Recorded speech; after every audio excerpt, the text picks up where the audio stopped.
Berlatar pada tahun 2008 di Vietnam, cerita diawali dengan memperlihatkan seorang pemuda asal Korea bernama Choi. Saat ini ia sedang melakukan survei ke sebuah lahan kosong bersama seorang sales properti bernama Jang Hun. Dan karena lahan yang ditawarkan cukup strategis untuk membangun resort pun membuat Choi tertarik untuk membelinya. 줄 내려고 뭐든 다 할 거야? Tak lama, rekan-rekan Jang Hun datang untuk mengajak Choi bertemu dengan bosnya yang bernama Hae Sang. Di sana Choi mau-mau saja bertemu dengan si Hae Sang karena beranggapan jika mereka sudah cukup dekat tanpa sadar jika saat ini dia akan mendapat masalah besar.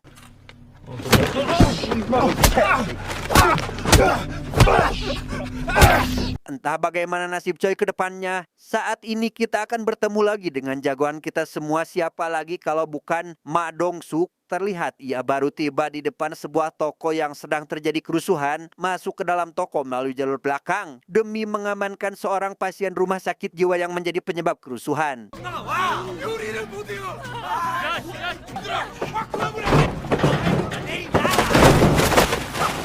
Karena ketahuan, Ma Dong-suk pun lekas mengalihkan perhatian si pasien agar rekannya dapat mengamankan Sandra. Dan karena pasien tersebut sulit ditenangkan, ia pun terpaksa menggunakan kekerasan pada pasien tersebut.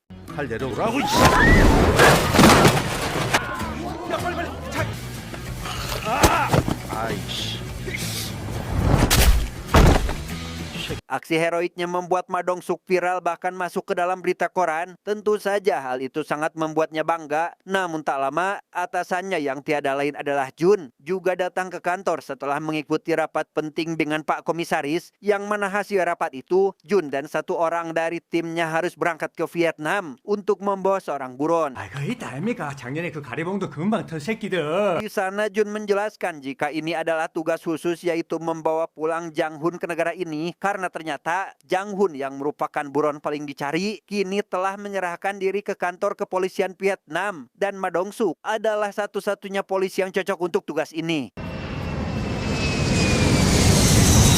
Singkat cerita, mereka berdua pun tiba di Vietnam dan langsung dijemput oleh petugas konsulat bernama, kita panggil saja si wakil. Tidak langsung pergi ke kantor, mereka melipir ke warung pinggir jalan untuk mengisi perut yang keroncongan. Saat sedang makan itulah, mereka dihampiri dua pria asal Korea yang salah satunya adalah kenalan Ma Dong-suk bernama, kita panggil saja Igun. Curiga jika tujuannya ke negara ini adalah untuk menangkap seorang penjahat, Igun mengingatkannya agar mereka berhati-hati. Selain polisi Korea tidak mempunyai kuasa di negara ini, mereka juga harus berhati-hati pada gangster yang nyatanya jauh lebih berbahaya daripada aparat penegak hukum. Keesokan paginya Ma Dong-suk pun menemui Jang Hun untuk bertanya terkait alasannya menyerahkan diri. Yang karena pria itu tak kunjung memberitahu, ia pun meminta atasannya untuk menutupi kamera CCTV, bukan untuk bisik-bisik tetangga, melainkan untuk menginterogasinya dengan cara seperti ini.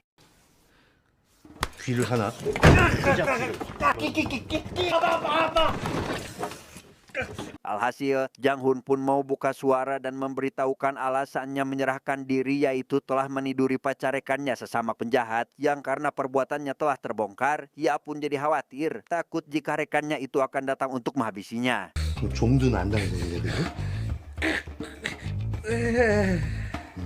Mendengar hal tersebut, Ma Dong-suk lekas menanyakan alamat rumah si rekan yang dimaksud untuk sekalian menangkapnya. Namun setibanya di lokasi, ia dan Jun mendapati orang itu sudah tewas dengan luka sayat di lehernya. Kematian si rekan membuat Ma Dong-suk kembali menginterogasi Jang Hun terkait apa yang sebenarnya terjadi. Di sana Jang Hun jujur terkait alasannya kenapa menyerahkan diri, bukan karena dosanya sebagai pebinor, melainkan sebuah aksi penculikan dan pembunuhan yang ia lakukan bersama Hae Sang. 재욱이가 집에 돈이 많아요. 어린 놈인데 싸가지도 없고. Dari dua sahabat yang ikut penculikan, hanya Jang Hunlah satu-satunya orang yang Hae Sang biarkan hidup. Takut jika bernasib sama dengan kedua sahabatnya, mau tidak mau Jang Hun harus menuruti perintahnya.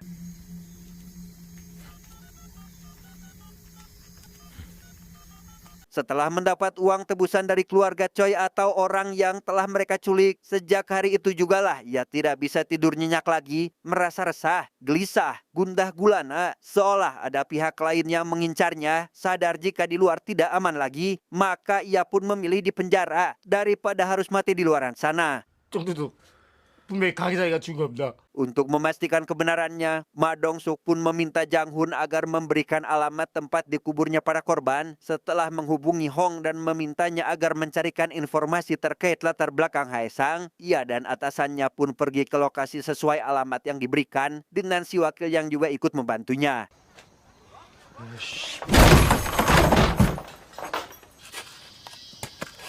Setelah cukup lama melakukan penggalian, Ma Dong-suk CS menemukan 4 kantong berisi jasad dan langsung memanggil pihak berwenang untuk mengevakuasi jasad tersebut. Ia juga menghubungi Igun untuk bertanya perihal Hae Sang, barangkali Igun mengenalnya, yang ternyata berdasarkan sepengetahuan Igun, sosok Hae Sang ini sedang diincar oleh sekelompok preman lokal.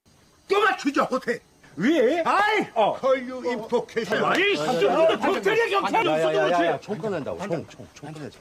Tanpa memperdulikan aparat setempat yang marah-marah, Ma Dong-suk dan atasannya lekas pergi dari sana untuk mencari si preman lokal yang dimaksud. Di waktu yang sama, kita akan melihat para pembunuh bayaran asal Korea sewaan orang tua Choi berniat untuk mengambil kembali uang tebusan yang telah diberikan kepada Hae Sang. 강혜상이 오늘 아침에도 나간 걸 봤습니다. 잡다올라. Berkat bantuan salah satu anak buah si preman lokal, para pembunuh bayaran itu pun berhasil menemukan uang yang selama ini dicari. Tak lama setelah beberapa anggota dikirim untuk mengembalikannya, Hae Sang dan satu anak buahnya yang baru tiba di lokasi pun tak sengaja melihat ada kuntung pelem yang masih menyala sehingga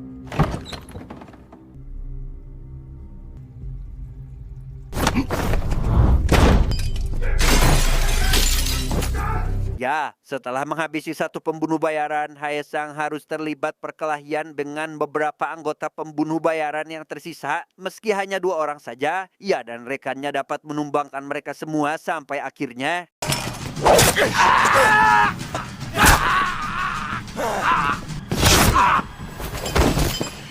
dengan fakta bahwa uangnya telah diambil, Hae Sang lekas menghubungi orang yang telah mengirimkan para pembunuh bayaran tersebut. Tiada lain adalah Baek atau ayah dari si Choi. Di sana ia mengancam akan pergi ke Korea dengan maksud untuk menghabisi keluarga Baek jika uangnya tidak dikembalikan. 아니면 내가 한국 갑니다. Sementara itu, Ma Dong-suk dan atasannya yang baru tiba di markas preman lokal pun langsung menginterogasi salah satu anggota terkait gimana keberadaan bosnya, yang karena si anggota malah melawan, ia pun terpaksa memberinya sedikit pelajaran. 어딜 가?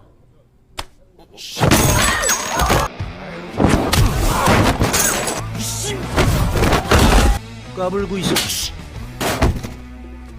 Di tengah pelajaran yang sedang berlangsung, si ketua preman akhirnya muncul dan sekonyong-konyong mengarahkan senjatanya tepat wajah Ma Dong-suk. Yang hal itu tentu saja ia lakukan untuk membuat si Ma Dong-suk ini takut, tetapi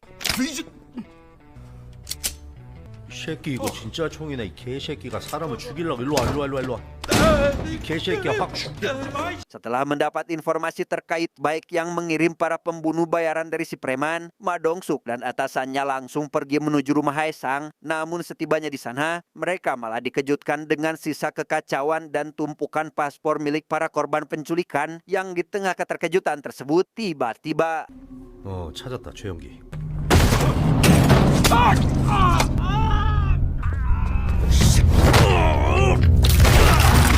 ya, Jun diserang oleh Hae Sang hingga terkapar. Sadar jika orang tersebut adalah Hae Sang, Ma Dong-suk yang tidak ingin kehilangan kesempatan pun langsung bergegas untuk menangkapnya.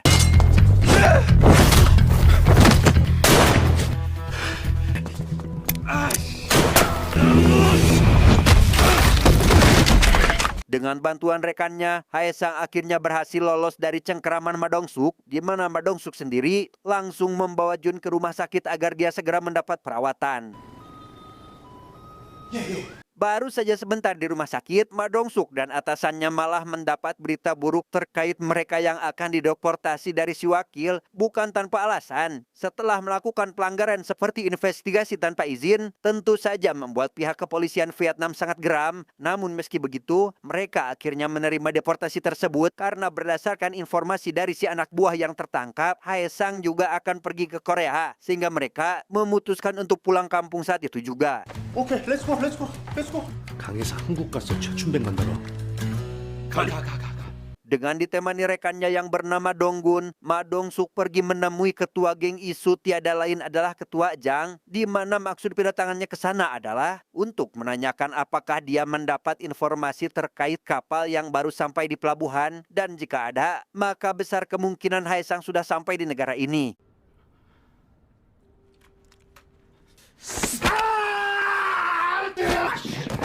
Berdasarkan informasi dari kenalannya yang dijuluki si Mata Satu, Jang menjelaskan jika kemarin memang ada kapal asing baru saja berlabuh. Entah ada Hae Sangnya atau tidak, Ma Dong-suk dengan cepat langsung memeriksa rekaman CCTV di pelabuhan untuk memastikan apakah Hae Sang sudah sampai atau belum. 이놈 수상한데요?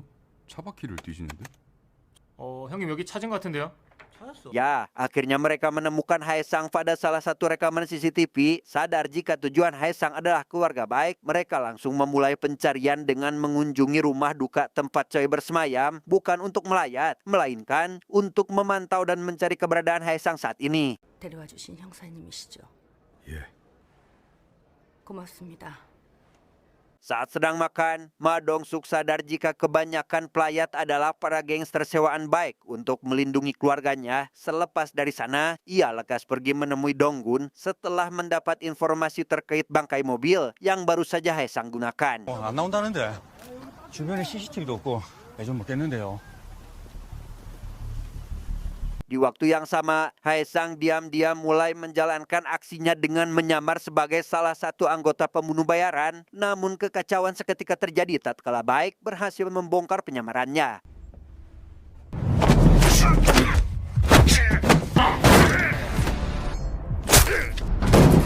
Tidak sendiri, Hae Sang rupanya pergi ke Korea bersama dua orang rekannya. Di sana mereka membagi tugas dengan Hae Sang menghadapi para pengawal dari dalam, sedangkan dua sisanya sudah berhasil mengalahkan para pengawal dari luar.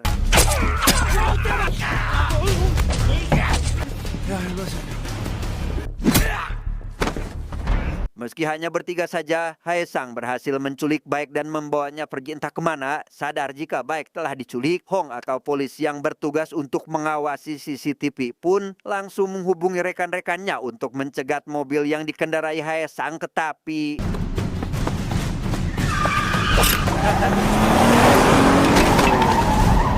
Ya, Hae Sang berhasil lolos dan membawa Baik pergi entah kemana. Beberapa hari sejak kejadian itu, Yuli alias istri Baik pun pergi menemui Ma Dong-suk CS untuk menunjukkan kiriman video dari Hae Sang berisi penganiayaan terhadap suaminya dan memohon pada Ma Dong-suk agar segera menyelesaikan masalah ini.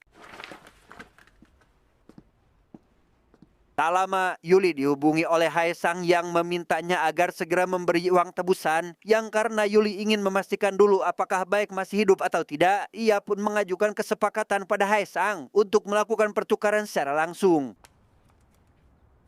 고생하셨습니다. 물 한잔 하세요. Singkat cerita, esok pagi pun Caang dengan ditemani Jang selaku supir yang ditugaskan oleh Ma Dong-suk, Yuli pun berangkat menuju lokasi yang sudah ditetapkan. Dalam perjalanan, ia kembali dihubungi oleh sosok itu yang kali ini meminta Yuli untuk memutar arah beberapa kali demi memastikan jika Yuli tidak meminta bantuan para polisi.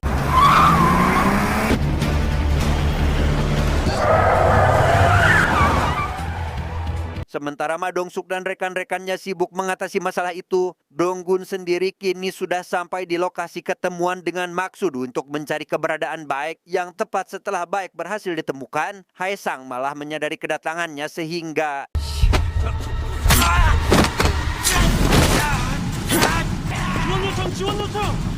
ya, Setelah penikaman Donggun, Haesang pun langsung melarikan diri dari sana. Tepat setelah Haesang pergi, muncullah para polisi yang langsung mengamankan baik serta memanggil ambulan agar Donggun segera dilarikan ke rumah sakit, di mana Haesang sendiri meminta anak buahnya agar membatalkan rencana mereka karena saat ini polisi sudah mulai mengincarnya.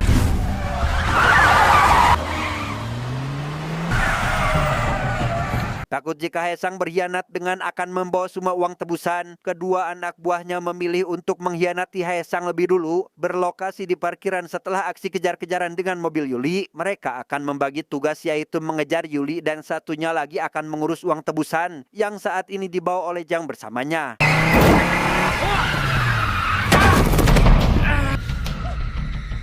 Yuli sendiri saat ini berada dalam kondisi terdesak akibat dikejar terus-menerus oleh anak buah Haesang. Di sana Ma Dong-suk datang tepat waktu dan berhasil menyelamatkan Yuli dari kematian.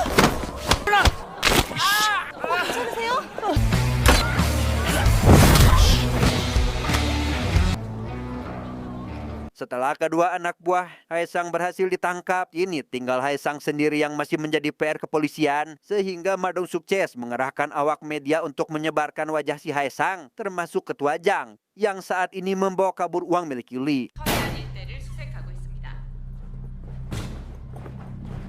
Singkat cerita, malam pun poek. Terlihat Jang saat ini sudah berada di pelabuhan karena dia berniat kabur ke negara Cina. Setelah melakukan negosiasi dengan kenalannya yaitu si Mata Satu, ia dihampiri oleh seseorang yang ditugaskan untuk menjemputnya tanpa sadar jika saat ini Haesang sudah mengintainya dari kejauhan. 어이. 야, 어이, 개새끼야. Ya, Haesang pun berhasil merebut koper berisi uang tanpa mendapatkan perlawanan. Tapi meski begitu, ia terpaksa harus mencari tempat aman sementara waktu karena saat ini area pelabuhan sedang dijaga ketat oleh pihak kepolisian dan Haesang mau tidak mau harus naik bus umum untuk pergi dari sana.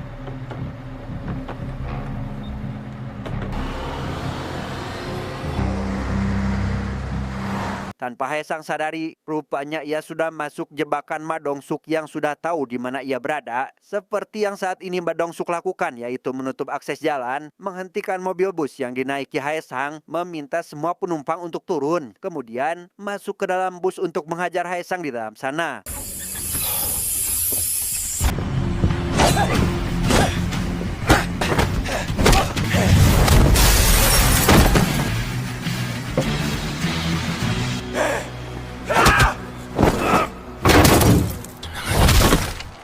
Setelah Ma Dong-suk berhasil melumpuhkan Haesang, ia lekas pergi dari sana dan membiarkan Jun CS menangani sisanya. Bukan apa-apa, hal itu sengaja dirinya lakukan karena tidak ingin diomeli akibat kekacauan yang terjadi di tempat ini. 아이 저씨 범인 잡으려니까 사람을 송장을 만들어놨네.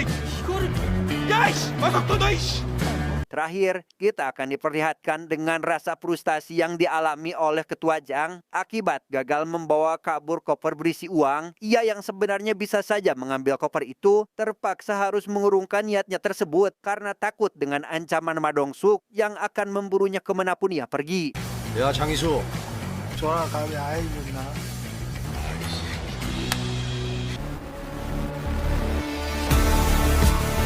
Tamat, endingnya sangat membagongkan.